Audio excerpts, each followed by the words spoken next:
Peut-on se fier à nos meilleurs amis, nos nouveaux meilleurs amis, les fameux smartphones? Pas si évident, si l'on en croit de récentes démonstrations faites par des pirates aux États-Unis. En réalité, la plupart des téléphones reliés à Internet s'avèrent être de redoutables espions pour leurs propriétaires. Il semblerait que les données, les conversations, les messages puissent être détournés avec une facilité déconcertante. Correspondance à Washington, Loïc Delamorne et Laurent Desbois. Ce reportage de la chaîne CBS vient de provoquer quelque effroi auprès des téléspectateurs américains. Michael Gregg est un expert en piratage informatique. Armé d'un simple ordinateur portable et d'une balise Wi-Fi, il s'est installé au cœur de Central Park à New York et montre comment il peut pirater les téléphones de tous les passants autour de lui. En pénétrant à distance le mobile de cet homme, il va rechercher l'historique de ses achats sur Internet et obtient son numéro de carte bancaire. Puis il piège la journaliste qui l'interroge. Piratant son répertoire téléphonique, il l'appelle en se faisant passer pour son patron. Sur le portable de la victime, c'est bien le nom de son rédacteur en chef qui s'affiche.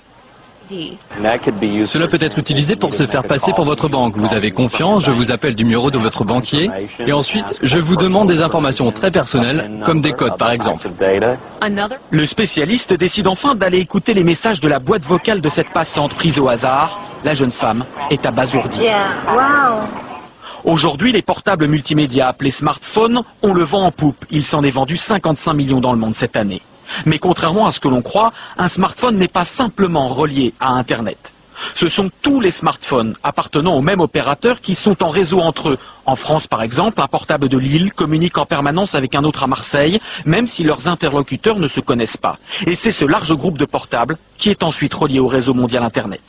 Dans la banlieue de Washington, Trevor Hawthorne, un autre expert en sécurité informatique, tire la sonnette d'alarme.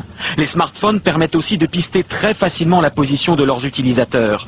Exemple avec cet inconnu que Trevor a identifié sur un jeu en ligne. De son simple bureau, l'expert va pouvoir reconstituer tous les trajets effectués par cette personne durant les 30 derniers jours.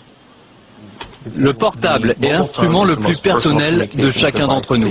Les gens l'ont tout le temps avec eux et on peut vous suivre à la trace. Les gens s'inquiètent de ce que le gouvernement pourrait faire pour pister les citoyens. Moi je dis qu'ils devraient s'inquiéter de ce que les compagnies commerciales peuvent faire avec ces informations. Pour se protéger, les spécialistes donnent 3 conseils. D'abord, ne pas craquer son téléphone portable en changeant d'opérateur ou en téléchargeant des logiciels illégaux. Ensuite, ne pas ouvrir des mails ou des sites inconnus. Enfin, faire attention aux jeux en ligne, surtout ceux auxquels jouent vos enfants.